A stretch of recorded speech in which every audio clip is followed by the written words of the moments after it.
हमारे हिमालय में कहीं गहराई में दबी एक रहस्यमयी कहानी है जो आज पूरी दुनिया के लिए खतरे की घंटी बन चुकी है। ये कोई साधारण बात नहीं है। इसमें बर्फ है, ऊंचे ऊंचे पहाड़ हैं और ऐसा न्यूक्लियर रहस्य है जिसका खतरा भारत के करोड़ों लोगों की जिंदगी तक पहुंचता है।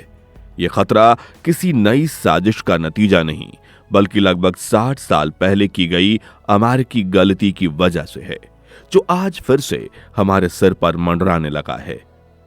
आज ये मामला दोबारा इसलिए चर्चा में है क्योंकि हिमालय के ग्लेशियर पहले से कहीं ज्यादा तेजी से पिघल रहे हैं। जैसे जैसे बर्फ पिघल रही है, वैसे वैसे इतिहास में दबा ये सच फिर से जिंदा होता जा रहा है। इस बार ये कहानी किसी अफवाह या किसी यूट्यूब वीडियो या सोशल मीडिया पोस्ट से नहीं आई, बल्कि खुद अमेरिकी न्यूज रिपोर्ट और पुराने दस्तावेज से निकलकर सामने आई है।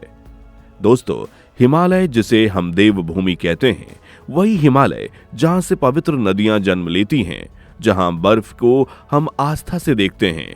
अब जरा कल्पना कीजिए, अगर कोई आपसे कहे कि इसी हिमालय में कहीं एक न्यूक्लियर डिवाइस दबी हुई है, तो क्या आप यकीन करेंगे? और अगर ये भी कहा जाए कि ये डिवाइस भारत की नहीं बल्कि अमेरिका की थी, और सबसे चौंकाने वाली बात ये कि ये कोई काल्पनिक कहानी नहीं बल्कि अमेरिका के ही अखबारों में दर्ज सच्चाई है। यहीं से इस रहस्य की असली शुरुआत होती है। जब भी उत्तराखंड, हिमाचल या कश्मीर में भूस्खलन होता है, जब अचानक पहाड़ टूटते हैं, जब पूरी पूरी की बस्तियां एक ही रात में मिट जाती हैं, तो हम सब एक ही जवाब देते हैं। हम कहते हैं मौसम बदल गया है, ग्लोबल वार्मिंग बढ़ गई है, या फिर कुदरत नाराज है। लेकिन क्या हर तबाही सिर्फ प्राकृतिक होती है, या फिर कभी कभी इतिहास के दबे हुए पन्ने आज हमारे सामने एक डरावनी सच्चाई बनकर खड़े हो जाते हैं? अगर हिमालय के भीतर कोई ऐसा तत्व मौजूद है जो सामान्य ना होकर अलग हो, अगर दर्शकों पहले किसी ने वहां कुछ ऐसा छोड़ दिया हो जिसे कभी वापस नहीं पाया गया, तो क्या उसका असर आज भी महसूस किया जा सकता है? और सबसे बड़ा सवाल, वह वहां पहुंचा कैसे? यह सवाल इसलिए नहीं क्योंकि किसी ने अंदाजा लगाया, बल्कि इसलिए उठा क्योंकि एक अमेरिकी अखबार ने अपनी पुरानी फाइलें खोली। उन फाइलों में हिमालय के नक्शे पर नंदा देवी नाम का एक पॉइंट आया और पूरी दुनिया चौंक गई। इस रहस्य को समझने के लिए हमें वक्त की सुइयों को पीछे घुमाना होगा। सीधे 1960 के दशक में हम चलेंगे, उस दौर में जब एक गुप्त मिशन शुरू हुआ और वहीं से जन्म हुआ हिमालय के सबसे खौफनाक न्यूक्लियर रहस्य का। इस कहानी की शुरुआत होती है आज से करीब 60 साल पहले। ये 1960 का दशक था। दुनिया में दो बड़े देशों अमेरिका और रूस के बीच कोल्ड वॉर यानी ठंडी जंग चल रही थी। तभी 1964 में हमारे पड़ोसी देश चीन ने कुछ ऐसा किया जिससे पूरी दुनिया हिल गई। चीन ने अपना पहला परमाणु बम टेस्ट कर लिया। भारत के लिए यह बहुत ही डर की बात थी क्योंकि 1962 की लड़ाई में हम पहले ही चीन से धोखा खा चुके थे। अब चीन के परमाणु बम उसके पास थे। अमेरिका भी डर गया था। उसे चीन पर नजर रखनी थी। उसे जानना था कि चीन अपनी मिसाइलें कहां टेस्ट कर रहा है। लेकिन उस समय आज की तरह सैटेलाइट या अंतरिक्ष से जासूसी करने वाली तकनीक इतनी अच्छी नहीं थी। जासूसी करने के लिए ऊंचाई पर जाना जरूरी था, और दुनिया में हिमालय से ऊंची जगह और क्या हो सकती है। तब अमेरिका की खुफिया एजेंसी CIA और भारत की IB ने मिलकर एक बहुत ही गुप्त प्लान बनाया। प्लान यह था कि भारत की दूसरी सबसे ऊंची चोटी नंदा देवी के ऊपर एक जासूसी मशीन लगाई जाए। अब आप सोच रहे होंगे कि इसमें डरने वाली बात क्या है, मशीनें ही तो लगनी थी। लेकिन पेंच यहीं फंसा था। नंदा देवी की ऊंचाई 2500 फीट से ज्यादा है। वहां इतनी ठंड होती है कि खून भी जम जाए, और हवाएं इतनी तेज चलती हैं कि इंसान उड़ जाए। वहां आम बैटरी काम नहीं करती। उस जासूसी मशीन को चलाने के लिए खास तरह के जनरेटर की जरूरत थी जो लंबे समय तक चल सके।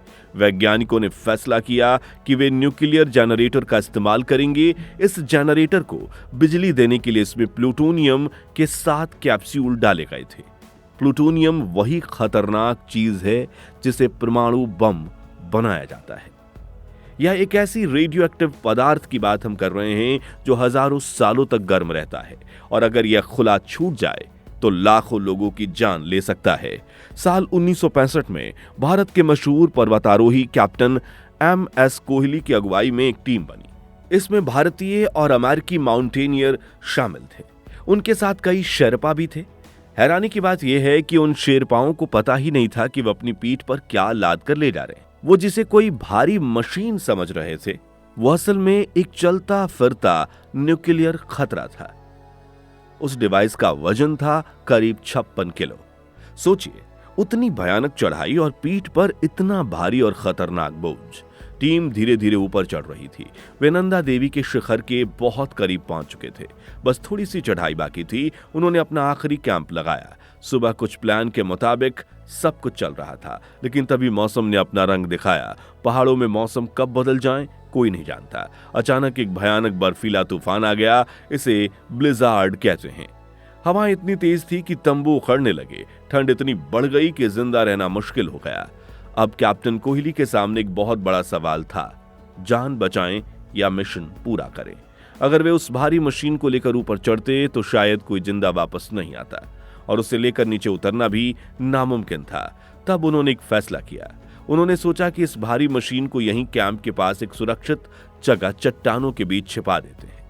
उन्होंने उस न्यूक्लियर डिवाइस को रस्सियों से बांधा, एक गुफा जैसी जगह में रख दिया ताकि वह सुरक्षित रहे। उनका प्लान था कि जब मौसम ठीक होगा वे अगले साल वापस आएंगे और उस मशीन को ऊपर फिट कर देंगे। टीम अपनी जान बचाकर नीचे उतर आई। एक साल बीत गया। 1966 में मौसम साफ हुआ।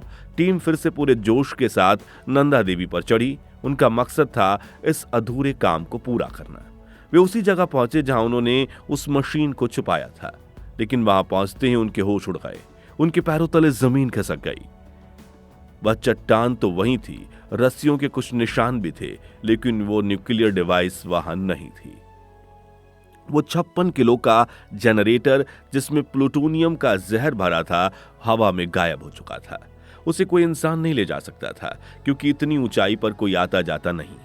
तो फिर वो गया कहां? क्या वो लुढ़क कर नीचे गिर गया या बर्फ के खिसकने से कहीं दब गया? जैसे ही ये खबर दिल्ली और वाशिंगटन पहुंची, हड़कंप मच गया। ये कोई छोटी मोटी मशीन नहीं थी। ये एक न्यूक्लियर बम जैसा खतरा था जो खो गया था। तुरंत बड़े पैमाने पर खोज शुरू हुई। अमेरिका ने अपने खास हेलीकॉप्टर भेजे, वैज्ञानिक उपकरण लगाए गए ताकि रेडिएशन को पकड़ा जा सके। पर्वतारोहियों ने इंच इंच बर्फ छान मारी, लेकिन नंदा देवी ने अपने राज किसी को नहीं बताए। वो डिवाइस ऐसे गायब हुआ जैसे वहां कभी था ही नहीं। वैज्ञानिकों का मानना है कि शायद उसी तूफान की वजह से या बाद में किसी एवलांच की वजह से वह डिवाइस चट्टान से फिसल कर नीचे खाई में गिर गया होगा और यहीं से असली खतरा शुरू होता है। जिस तरफ वो डिवाइस गिरने का अनुमान है वहां नंदा देवी ग्लेशियर है। ये ग्लेशियर जब पिघलता है तो उससे ऋषि गंगा नदी निकलती है। ऋषि गंगा आगे जाकर धौली गंगा में मिलती है, फिर अलकनंदा में, और आखिर में ये सब मिलकर हमारी गंगा नदी में आकर मिल जाती हैं। डर यह है कि वह डिवाइस बर्फ के मलबे के नीचे कहीं दबा हुआ है। प्लूटोनियम से गर्मी निकलती है। हो सकता है कि वो धीरे धीरे अपनी गर्मी से आसपास की बर्फ पिघला रहा हो, या उससे भी बुरा, अगर उस डिवाइस का बाहरी खोल टूट गया हो तो वो प्लूटोनियम धीरे धीरे रिस कर पानी में मिल रहा होगा। प्लूटोनियम इतना जहरीला होता है कि उसका छोटा सा कण भी अगर शरीर में चला जाए तो कैंसर होना तय है, और वहां तो किलो के हिसाब से ये मसला पड़ा हुआ है। सालों तक सरकार ने इस बात को दबा कर रखा। 1978 में जब मोरारजी देसाई प्रधानमंत्री थे, तब जाकर संसद में ये बात कबूली गई कि हां, एक न्यूक्लियर डिवाइस खोया है। लेकिन कहा गया कि खतरा बहुत कम है। पर क्या सच में खतरा कम है? पहाड़ के आसपास रहने वाले लोग आज भी डरे हुए हैं। रैणी गांव के लोग अक्सर बात करते हैं कि उस घटना के बाद उनके यहाँ अजीब बीमारियां बढ़ी, जानवरों के मरने की खबरें आती हैं, लोगों में कैंसर के मामले देखे जाते हैं। हालांकि इसका कोई पक्का सबूत सरकार ने कभी नहीं दिया, लेकिन लोगों का शक गहरा है। आपको याद होगा, फरवरी 2021 में चमोली में एक भयानक हादसा हुआ। ऋषि गंगा में अचानक बाढ़ आ गई थी, ग्लेशियर टूट गया था और बहुत तबाही मची थी। उस समय भी कई लोगों को और एक्सपर्ट्स ने ये दबी जुबान में सवाल उठाया था कि क्या ये तबाही उसी डिवाइस की वजह से हुई है। वैज्ञानिक कहते हैं कि रेडियो एक्टिव डिवाइस गर्मी पैदा करता है। कहीं ऐसा तो नहीं कि उस डिवाइस ने बर्फ के नीचे एक पानी की झील बना दी हो। जब दबाव बढ़ा तो ग्लेशियर फट गया। ये सिर्फ एक थियरी है, लेकिन इसे पूरी तरह नकारा नहीं जा सकता। वो डिवाइस एक हॉट चीज है जो ठंडे बर्फ के नीचे दबी है। आज नंदा देवी का वो इलाका नंदा देवी बायोस्फीयर रिजर्व है और वहां आम लोगों का जाना मना है। सरकार कहती है कि यह पर्यावरण बचाने के लिए है, लेकिन कई लोग मानते हैं कि यह रोक इसलिए है ताकि कोई उस खतरनाक सच के करीब ना पहुंच जाए। हकीकत यह है कि इंसान ने अपनी सुरक्षा के लिए प्रकृति से खिलवाड़ किया। अमेरिका और चीन की लड़ाई में हमारा हिमालय और हमारी गंगा खतरे में पड़ गई। वह डिवाइस आज भी वहीं कहीं है। हो सकता है कि वो मलबे के नीचे दबकर शांत पड़ा हो, या हो सकता है वो धीरे धीरे रिस रहा हो। प्लूटोनियम की उम्र हजारों साल होती है और इंसानों की जिंदगी बस कुछ साल। हम चले जाएंगे, हमारी पीढ़ियां चली जाएंगी, लेकिन वो खतरा वहीं रहेगा। आज जब भी गंगा नदी का पानी देखें तो एक बार जरूर सोचिएगा, उस पानी की पवित्रता में कहीं दशकों पुरानी एक इंसानी गलती तो नहीं मिली हुई है। क्या वो डिवाइस कभी मिलेगा? शायद नहीं, लेकिन वह हमें यह याद दिलाता रहेगा कि जब इंसान कुदरत से बड़ा बनने की कोशिश करता है तो कुदरत उसे ऐसी सजा देती है जो सदियों तक याद रखी जाती है। इस सब पर आपकी राय क्या है? हमें कमेंट बॉक्स में जरूर बताएं। मिलते हैं नेक्स्ट वीडियो में। जय हिंद।